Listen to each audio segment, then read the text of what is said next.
Welcome back, everyone, to another episode of Novelists Unwind. I'm Johnnie Alexander, and I'm here today with Liz Johnson. Very happy to have you back, Liz. Oh, thank you so much. I'm so delighted to be back with you. It's fun. It's fun. Liz was one of my first guests, so I have been having a couple people on lately that were like among my first guests way back in 2017, and it's real exciting to be able to catch up again and talk to you about your writing journey and all the Yeah. books you've been writing and all that kind of thing. Yeah. Was that really back in Yeah, 2017 that we yeah, last talked? yeah. Wow. I was living in Florida then, and that's yes. Oh, that's amazing. Well, Oh, time flies for it sure. sure does, doesn't it? Yeah. Yeah, it really does. So anyway, we're back, and you are just have had an amazing writing career. Christy Award finalist, Carol Award finalist a couple times, New York Times bestseller with one of your novellas, which is really cool, and congrats on that. Thank you. And now out with a new series with the third book just releasing, A Dazzle of Diamonds, Yes. part of, I want to make sure I get this right, Georgia Coast romance series. Mhm.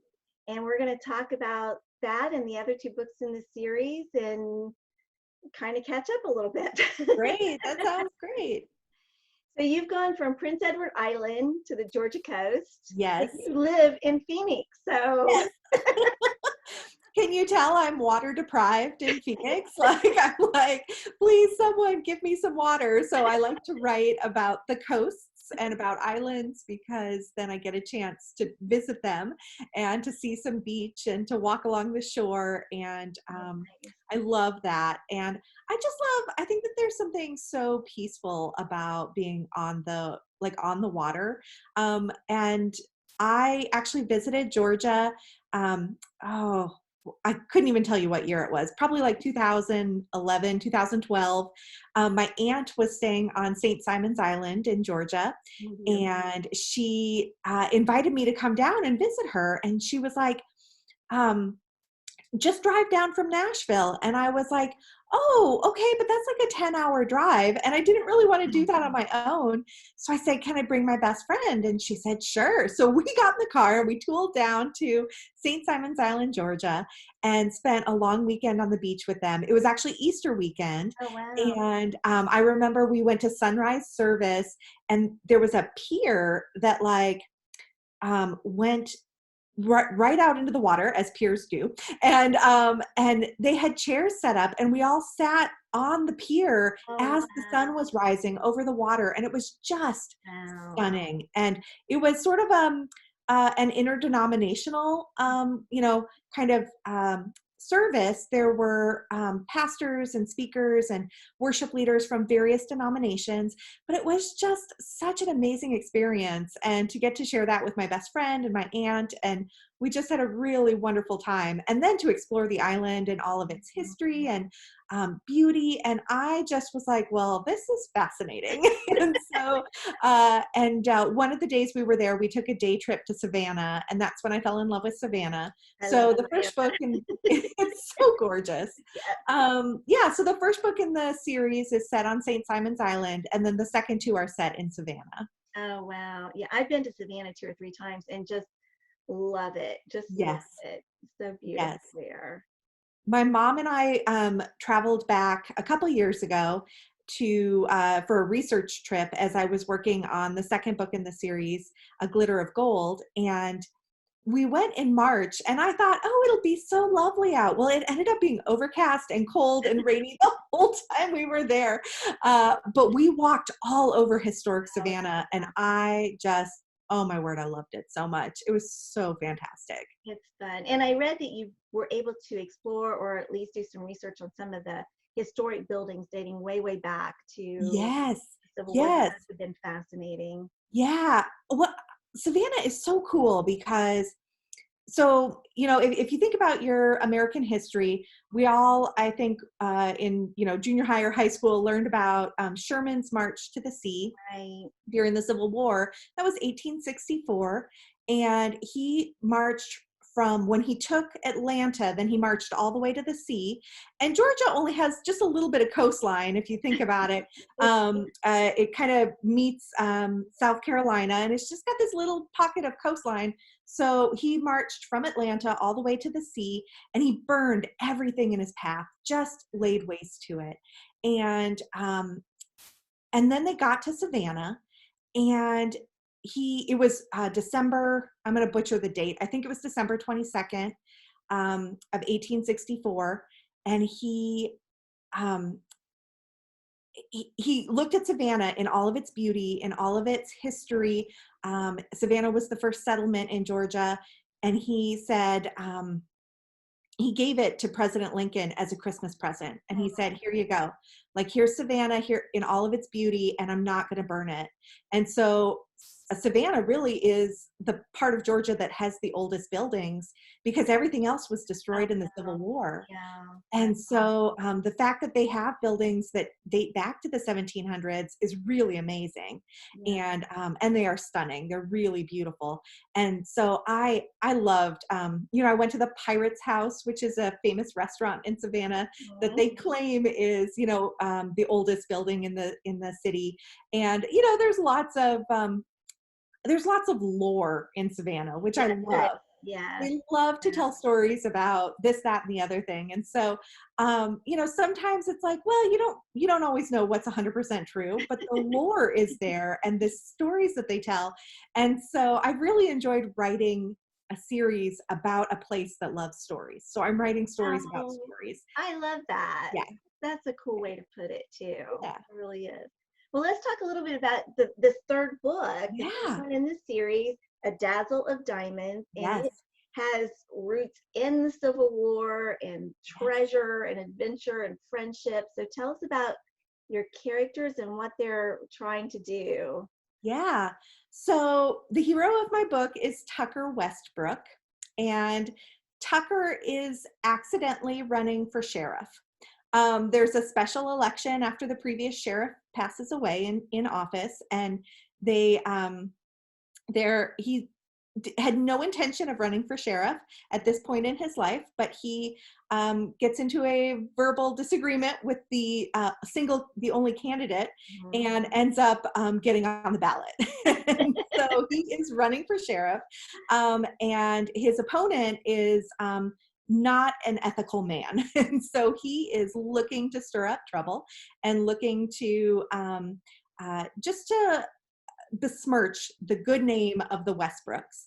And if you know anything about living in the South, or especially Savannah, Charleston, areas like that, Southern pride is really important. And your history, and being able to trace back your history.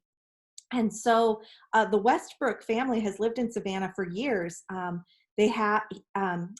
Tucker has relatives who fought in the Civil War, who wore the gray uniform. And so while he knows that that the right side won the war, he still has a lot of pride in his in being a Savannan through and through. And so anyway, his opponent uncovers a letter that supposedly besmirches the Westbrook family name. So says that they were smugglers and thieves during the Civil War.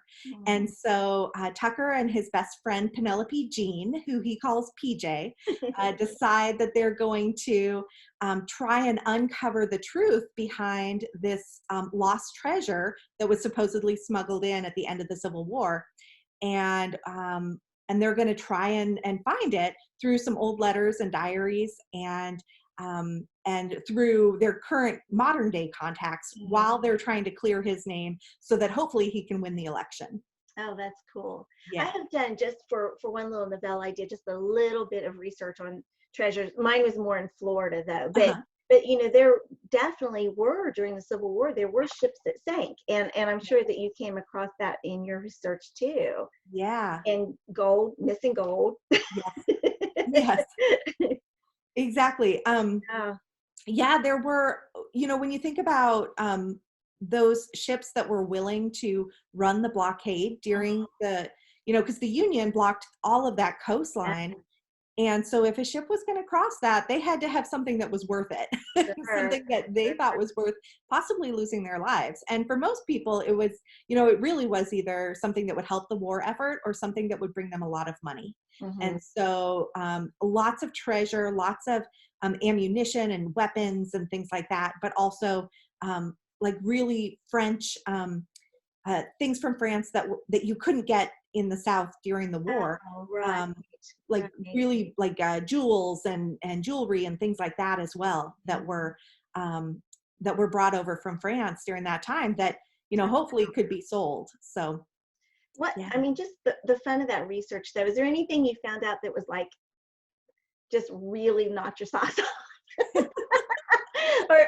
or I mean, I'm sure you incorporated so much of this into your story, but just I don't know, just something really that was like real surprising that you didn't expect to find. Oh man, I mean, I know that's kind of one of those questions that there was, but now let me remember what yeah. it is. Yeah.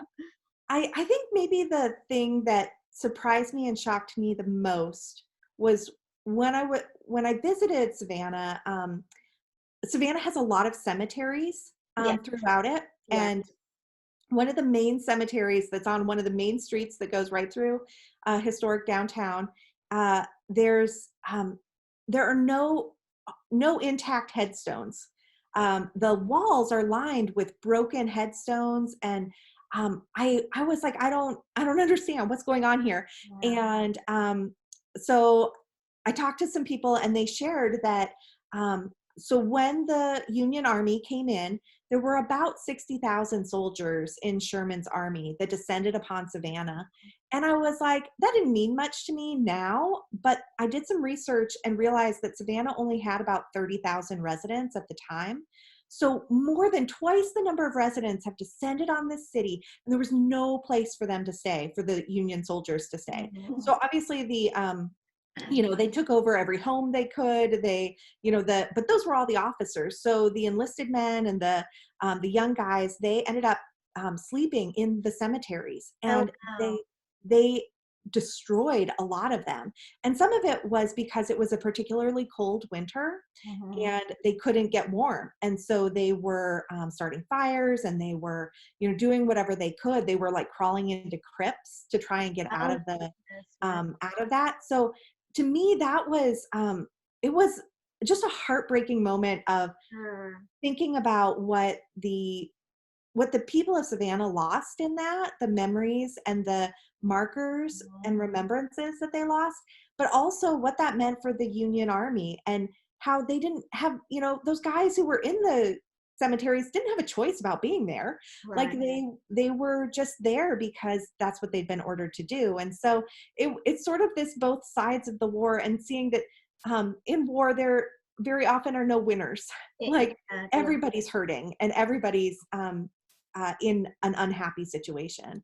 And so, but to think about that history, so that did end up in my book, just thinking about that in terms of what that meant for 60,000 soldiers to come down on this town that, now you think of Savannah, it's a pretty big city and it's lovely, but at the time it was relatively small. Yeah, I that mean, it was big downtown. for the time, but small Right, for us. right. Yeah, Yeah. the downtown area with all those squares. I mean, it is. Yeah. I mean, because you can walk all Yes. of that pretty much, and it just, Yes. yeah. Yeah. Oh my gosh, wow. And That. that cemetery now has become like a park. There's pathways through it Mm, because there really is no way of knowing where anybody was buried, mm. because all of the markers were destroyed. Oh, that's sad. Yeah, that is Yeah. really sad. Wow. Well, thank you Yeah. for sharing that, though. That's an interesting bit It, of history. Yeah. yeah. It was really a somber moment for me to realize that. And Yeah. yet, I just thought how much that really would have impacted the people there. And what I loved is that as I was writing the story, so the story involves a journal from a young woman who was living in Savannah in 1864, and her family's home is invaded by soldiers and taken over, and she meets a Union lieutenant who is a very handsome young man, but also a kind man. And so to hear it, we sort of get to see it from both sides. We get to see him watching his men suffer, and knowing that he can't do anything for them but let them do what they have to do to survive. Sure. And at the same time, her, dealing with that her town's history is being destroyed. Yes. Yeah. Oh, wow. Wow. Yeah. And all those deep roots. I mean, just family roots and all of that tradition Yes. and just everything. So Yeah. fascinating. So fast. Is it kind of a time slip novel then that you're going back Yeah. and forth? Okay. Yeah. So we do go back and forth. It's mostly contemporary, but then, yeah, we're reading this journal from the 1860s, and a young woman who um, she's a Westbrook, and so Yeah, we're right. finding out, she knows that her dad and brother are involved in something, and she doesn't know what it is, and so she's trying to figure out what's going on, as far as what they might be involved in that might be underhanded or illegal, Mhm. and I won't give too much away. Okay, yeah, because I know it's like, ooh, make it just intriguing enough that we all want to grab a copy of that book I and hope read so. it. Tell me a little bit about Aunt Shirley. Oh my gosh, I love Aunt Shirley. um, Oh, yeah. No, I love Aunt Shirley. She is Tucker's aunt, and she's in her 60s, and she's never married. And um, she's just a woman with verve and love and so much joy and adventure in her life. And I constantly think, I would like to, like, that's the woman I want to be. Like, if I never marry, that's the woman I want to be, because she just, she's wise and she's kind. She trained as a nurse and went on medical missions trips and things like that. But she, in her 60s, is retired and has just decided that she isn't going to let life pass her by, which I think that sometimes we, Yes, especially if you're single, and that's kind of a theme through this book, is dealing with singleness and dealing with uncertainty about um, having someone to share your life with. Penelope, at the beginning of the book, in the first chapter, we learned that her fiance left her at the altar, ooh, and that was 3 years ago. But all of a sudden, he's back in her life, and she's supposed to. She's an event manager at a local historical event venue, mhm. and her ex-fiance and his new bride to be, his new fiance, walk into her office to schedule to have their wedding at her venue. And so all of a sudden, all of that is coming back into play in her life, and she's dealing with. I thought, like, I had plans, like I knew what I was going to do. I was going to marry. I was going to marry Winston. We were going to, have, by this stage, we were going to own our home and then have Sure. kids. And here's my plan. And what happens when God changes those plans? and, Exactly. and Exactly. how do you deal with that? And I just love that Shirley is someone who speaks into Penelope's life in terms of, um, not knowing God's plan is the adventure. That's Like right. that, That's that is the adventure, is saying, okay, what's going to happen next? yeah, absolutely. Yeah. So next up for you is back to Prince Edward Island. Yes. Yes.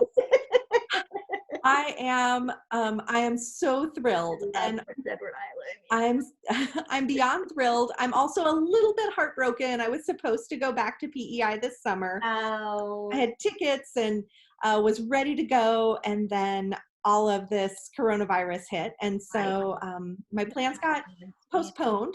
But that just means I get to look forward to it even more. But I'm just so delighted to go back to Prince Edward Island. I love the island. I love the people, and I'm so excited about this story. It's just been it's been a little bit challenging to write, but there's something really wonderful about things that are challenging to write. That's Um, right. is the figuring them out, and Yes. I've spent a lot of time kind of just stewing on the story and thinking over what I want, um, what I want it to be, and where I want it to go, and who are these characters, and anyways, the more time I spend with them, the more I love them. So I hope my readers do too. That's exciting. That's Yeah. exciting. Well, this has been just really a lot of fun. Thank you. Show us a cover of one of the books. I think Yeah. you've got one of them with you. So A Glitter of Gold is the second book in the Georgia Coast romance series, Okay. and it came out last summer. And so A Dazzle of Diamonds is the follow-up. You don't have to read them in order. They stand alone pretty well, but I will say that if you read A Glitter of Gold before you read A Dazzle of Diamonds, you'll recognize some characters who show up again. So, Yeah, there's a yeah. little crossover. Yes, exactly. Well, Exactly. this has been great. Thank you so much. Of course, I have one last question. Yes. When you're all done writing your book, what do you do to unwind? Oh, that is such a good question. And lately, I have not, the last couple books, I haven't really celebrated like I should. So I'm really hoping that when I finish this next book, that I will have a spa day. I always Oh, enjoy fun. a good spa day. That And sounds fun. so I need to book that for myself, schedule it. And that way I have something that I'm not only working towards finishing the book, I'm also working towards just a really nice unwind.